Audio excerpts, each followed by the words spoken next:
Bismillahirrahmanirrahim. Assalamualaikum warahmatullahi wabarakatuh.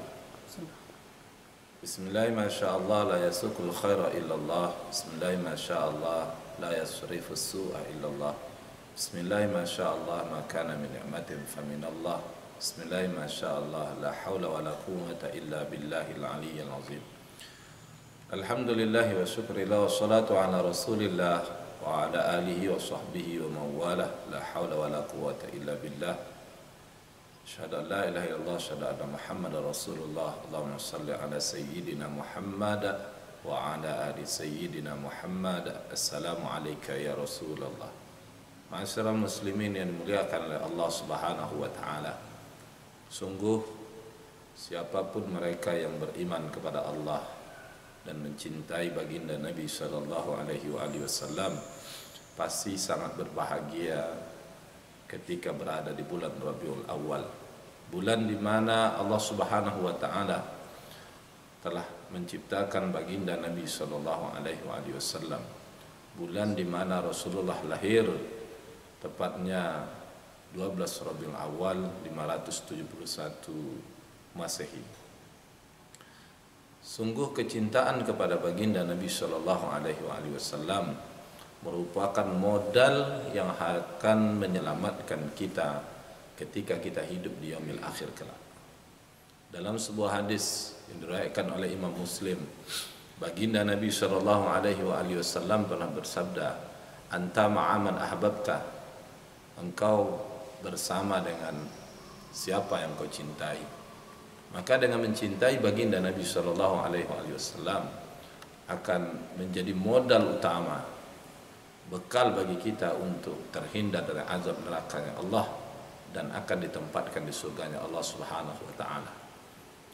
Ma'asyiral muslimin yang dimuliakan oleh Allah, tentu kecintaan kepada Nabi tidak sekedar keinginan di hati semata dan tidak hanya sekedar ucapan di mulut. Akan tetapi cinta kepada baginda Nabi butuh pembuktian. Dalam hal ini mengutip bait syair yang pernah diungkapkan oleh Imam Syafi'i rahimahullah ta'ala, di mana beliau mengatakan, "Lau kana hubbuka shadiqan la ata'tahu." Jika cintamu benar, pasti engkau akan mentaatinya. Innal muhibba lima yuhibbu muti'. Sungguh pecinta itu akan selalu taat dengan yang dicintai. Maka dengan cintanya kepada Nabi sallallahu alaihi wasallam yang akan menyelamatkan kita kelak dari api neraka ya Allah dan akan bersama dengan Nabi di surganya Allah. Tentunya kecintaan itu butuh pembuktian. Apa pembuktiannya? Tidak lain dan tidak bukan senantiasa mentaati apa yang dibawa oleh baginda Nabi sallallahu alaihi wasallam. Di antara bentuk ketaatan yang harus kita lakukan adalah senantiasa menjalani ekonomi sesuai dengan apa yang diajarkan oleh baginda Nabi sallallahu alaihi wasallam. Artinya menjalani ekonomi Islam salah satu bentuk cintanya kita kepada baginda Nabi, dan insya Allah di yaumil kelak akan bersama dengan beliau sallallahu alaihi wasallam. Ma'asyiral muslimin yang dimuliakan oleh Allah, tentu bicara masalah ekonomi Islam tak cukup sekedar semangat, tak cukup sekedar nama atau label, tapi menjalani ekonomi Islam harus benar-benar dibangun di atas asas atau pilar yang ada di dalam ekonomi Islam itu. Merujuk dari berbagai dalil nas baik di dalam Al-Quran maupun hadis Nabi sallallahu alaihi wasallam, maka kita dapati menurut para ulama ada 3 asas, 3 pilar dalam ekonomi Islam. Pertama, milkiyah. Asas yang pertama adalah, pilar pertama adalah kepemilikan, milkiyah. Apa itu milkiyah? Iznu syari' liintifa'in bil ain. Izin dari asy-syari' liintifa'in bil ain, untuk memanfaatkan zat atau benda. Makna iznu syari', izin dari asy-syari', yakni Allah adalah sesuai dengan ketentuan syariat. Artinya ketika syariat membolehkan, maka sesuatu itu boleh dimanfaatkan. Ketika syariat melarang, maka sesuatu itu harus ditinggalkan atau dijauhi. Nah, berdasarkan penjelasan dari nas Al-Quran maupun hadis, Islam memiliki 3 bentuk atau jenis kepemilikan. Ada izin sesuai dengan izin yang diberikan oleh syari. Ada izin diberikan kepada individu, muncul milkiyah fardiyah, kepemilikan individu. Yang ini kita kenal ada 5 sebab: lewat bekerja, lewat pewarisan, harta yang diperoleh untuk menyambung hidup, i'ta'ud daulah atau pemberian negara, bantuan negara, dan yang terakhir, yang kelima dari sebab kepemilikan individu adalah harta yang diperoleh tanpa daya upaya. Misalkan mahar bagi para wanita, mendapatkan misalkan luqtoh, barang temuan, hibah, dan lain sebagainya.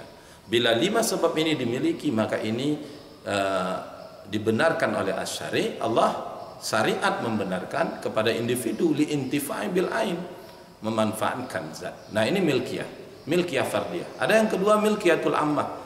Milkiyah ammah ini adalah kepemilikan umum, di mana syariat Islam memberikan izin kepada publik, masyarakat secara umum, atau rakyat dalam suatu negara, baik muslim maupun tidak, yang baik muslim maupun al-zimmah, untuk memanfaatkan zat yang telah dibolehkan oleh syariat. Nah, kalau kita merujuk dalam sebuah hadis, baginda Nabi sallallahu alaihi wasallam telah bersabda, al-muslimuna syuraka fi thalath, fil ma'i wal kala'i wan nar. Muslim berserikat dalam 3 hal, atau dalam lafaz yang lain, an-nasu syuraka fi thalath, manusia berserikat dalam 3 hal.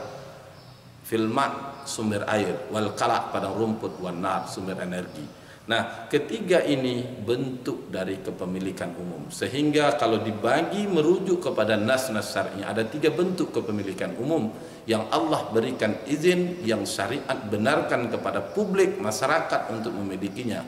Pertama, ada namanya fasilitas umum, fasum, yang kita kenal dengan fasum, fasilitas umum.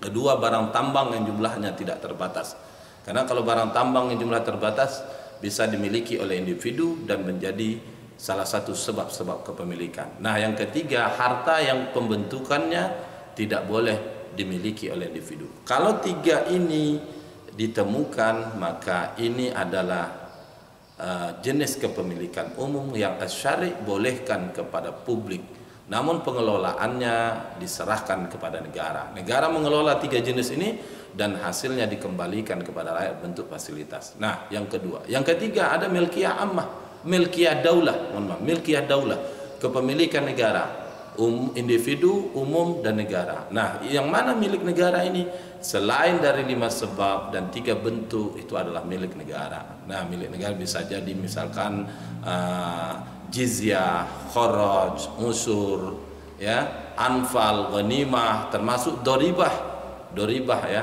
yakni bisa dipahami sebagai pajak, tapi pajak dengan konsep yang berbeda yang ada dalam Islam dengan selain Islam. Masyarul muslimin dan dimuliakan oleh Allah. Ini pilar pertama. Pilar kedua itu adalah tasarruful mal, pengelolaan harta benda, di mana syariat membolehkan dan mengajukan di mana untuk mengelola harta benda. Dalam pengelolaannya terbagi 2. Ada tanmiyatul milki, dan yang kedua infaqul mal. Tanmiyatul milki yakni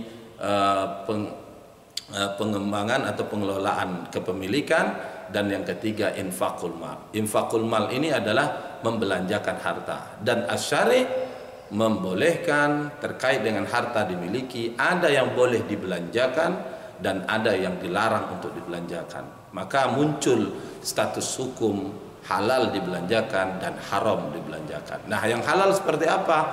Menafkahi perkara yang wajib, misalkan menafkahi keluarga, belanja untuk ibadah jihad, dan lain sebagainya, ya.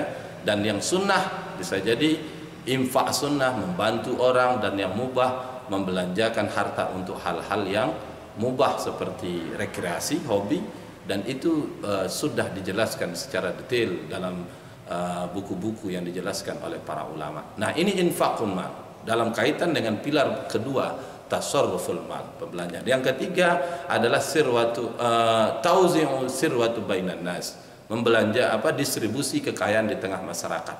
Nah, distribusi dengan 3 pilar ini merujuk kepada nas-nas syar'i, maka ekonomi Islam itu memiliki karakter ciri khas yang berbeda dengan konsep ekonomi di luar Islam, apakah itu kapitalisme maupun sosialisme. Dengan demikian, maka insya Allah ya, dengan mentaati pilar-pilar, menjalani pilar-pilar tersebut, tanpa kita sadari kita sudah mentaati, mencontohi, menteladani baginda Nabi sallallahu alaihi wasallam sebagai uswatun hasanah. Laqad kana lakum fi Rasulillahi uswatun hasanah. Maka dengan begitu ini bukti cintanya kita kepada Nabi sallallahu alaihi wasallam.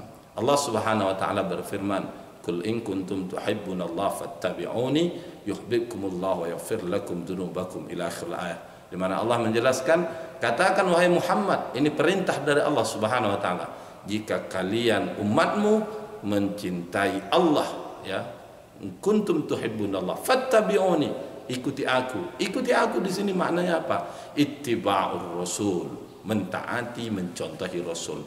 Apa yang bisa kita contohkan dan aspek apa yang kita teladani dari Rasul dalam berbagai aspek kehidupan, di antaranya dalam perkara ekonomi sebagaimana yang kita jelaskan tadi. Dengan begitu, ma'asyiral muslimin dimuliakan oleh Allah, dengan menjalani ekonomi Islam, salah satu bukti kecintaan kita kepada Allah dan cintanya kita kepada Rasulullah. Dengan begitu, maka apa yang Rasul ungkapkan dalam hadisnya, anta ma'aman ahbabta, engkau bersama dengan orang yang kau cintai, maka insya Allah di yaumil akhir kelak akan bersama dengan Rasul. Tentunya bukan nerakanya Allah, melainkan di surganya Allah Subhanahu wa taala, di jannatul a'la, jannatul firdaus. Wallahu alam bisawab. Fa'tabiru ya ulil absar la'allakum turhamun. Subhanakallahumma bihamdika nashhadu an la ilaha illa anta nastaghfiruka wa natubu ilaik. Wabillahi hidayah wa taufik. Wassalamu alaikum warahmatullahi wabarakatuh.